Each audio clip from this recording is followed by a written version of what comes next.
A few weeks back, someone commented on a video saying definitely would love to hear more about the battle of, I think that's meant to say, with your mental health, what helped you through, the advice that was given, and what advice you would give yourself when you were going through it. So in this video, I'm going to cover all of those things. Let's get into this. I think it's a perfect time for me to be doing this video, as on Monday, I believe it was, I woke up, I was so overwhelmed, I was so anxious, and I had so much imposter theory, imposter syndrome, that it felt, the way I described it to my girlfriend was, it felt like a hippo was sitting on my chest. So not a great feeling at all. And I think it's really important for me to speak about this, because obviously one thing I want to say is I'm not an influencer, but a lot of influencers act like everything is fucking up, fine and dandy all the time. And I sent out an email earlier in the week basically saying, if you're going to hear about my good times, then I want you to hear about my bad times, because I don't want the perception of my life to be that it's all sunshine and rainbows. Don't get me wrong, since going through my battles with mental health a few years back, I've been able to acquire a toolkit that has allowed me to notice triggers of my mental health and what I need to do to stop myself going into those darker places. And already, I mean, that was a few days ago now, already I feel fantastic. I feel back to myself. And that is the beauty of going through the battles with my mental health, is now I know exactly what I need to do if I am starting to feel a little bit shit. I actually watched a documentary, which is where I want to start, about the way that I feel at the moment. I watched the Arnold documentary. I'd 100% recommend it to anyone. It's not about just weightlifting. It just tells you the life story of probably one of the most motivated and disciplined men on earth. I don't dick ride him, because obviously he rose to fame in the fitness world. I just think that anyone that's achieved the magnitude that he has is well worth studying and learning from. It's 3 parts. In the third part, he starts talking about emotions and feeling shit, and that he hasn't really had time in his life, or a time in his life, when he felt shit. In the second episode, he said that his dad and brother died. Sorry that I'm ruining this all for you. And he just continued like life was normal. And that's obviously an absolute extreme, probably telling you what he's like as a person. But in the third and final episode, he said something that really resonated with me. And when I am watching programs, I always watch with the mindset of, what is this trying to teach me? And when I watched that the other day, he said that he doesn't ever really feel down because he doesn't have time to think about his emotions because he's so busy. And that really hit me, because I was thinking to myself, right now, I'd say my anxiety comes from, if I'm being completely honest, being very comfortable. Where I'm so comfortable, it allows me to operate on a level that I just know works. Whereas that is not the person that I am. I am someone that wants to grow all the time. So stagnating, being comfortable, that causes things like anxiety or feeling overwhelmed about something, because almost I've been comfortable for so long that the magnitude of stepping to that next level, that then amplifies in my head, which causes the severe overwhelm. What I've found in my own experiences in the past is the way I got into the fitness industry was because of my battles with mental health. And when I was going through it, I realized that my mind was shut off for that hour that I was in the gym every single day. So it was sort of cancelling out the noise.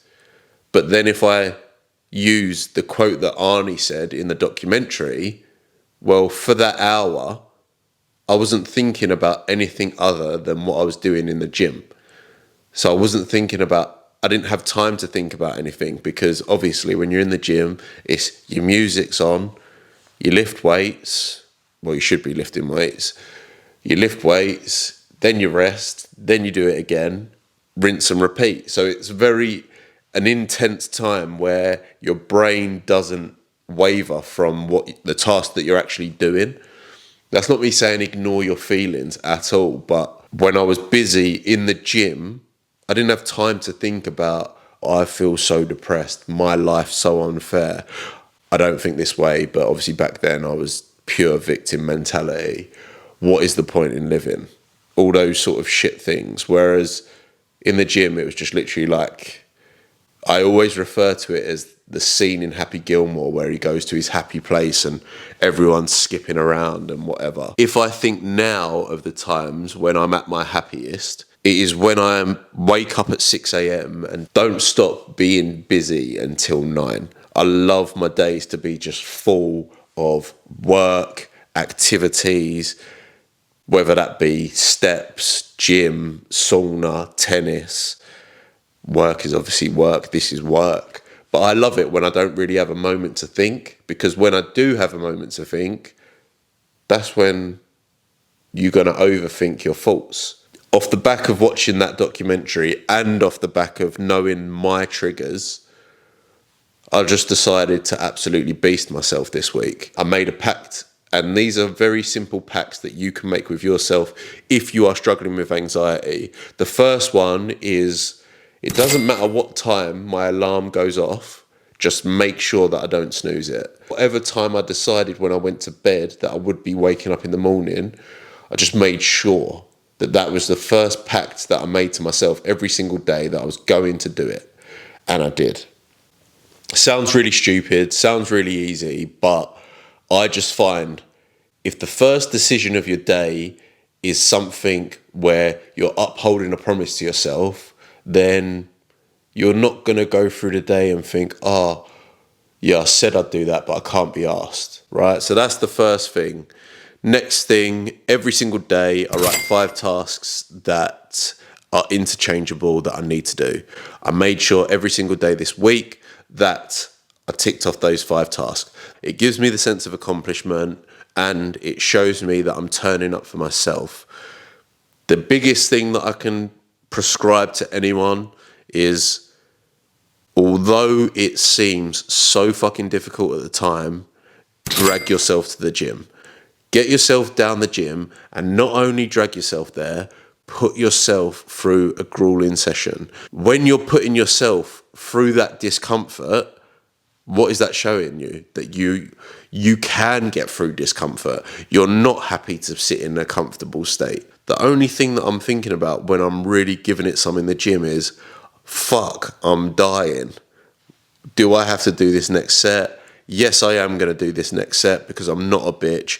Every single rep is getting done because I'm not a quitter. Every exercise, no matter how hard it feels, is getting ticked off. That is going to go into every other form of your life. It's not just in the gym, because you're teaching yourself. You can beat that person in your head time and time again when it pops up. And I don't know any other situation where that voice will pop up so frequently all throughout a gym session. Every single different exercise, it's there to say, you've done enough there, mate, move to the next thing. And every time I beat that voice, I'm teaching myself, it doesn't control me. I'm going to do whatever the fuck I need to do to make me happy. It's taken maybe 3 days to feel like my actual self again. Obviously, make sure that you like and subscribe to the channel. Every subscription matters, because obviously that's going to be one subscription towards 1 million. And of course, I will catch you in the next one. If you like this style of video, please put a comment below, because I'll pump it out. I'm not going to force it. You know what I'm like. I'll tell you exactly how it is. Final reminder, obviously, I am in full My Protein gear. I've just started working with them on both the supplements and the activewear side of things. Most of their gear I absolutely love. This is the first time I've actually put one of these training tops on. Not sure how much I love it at the moment, but in terms of the fit, I think that could be because I ordered an extra large, and I could be a large in this, which is quite upsetting. With the shorts, the pockets are a bit shallow, but if I'm perfectly honest, I've been really impressed with the stuff that My Protein have been sending me. It's honestly unbelievably comfy, and I had a twin set on the other day that it's like a baggy hoodie and some like cotton shorts. Oh my god, the freedom I felt on that day. Go to My Protein, get discounted supplements using code Nathan. Yes, get discounted activewear using code Nathan, and then you're going to get a chance to win an uncapped cash prize. Why would you not want to do that? You're going to get discounted supplements, discounted activewear, and the potential to win an uncapped amount of cash. I don't even know how much commission I'm going to make, but the more people that use the code, the more money I can give away, which is exactly what I want to do. We're going to leave it there.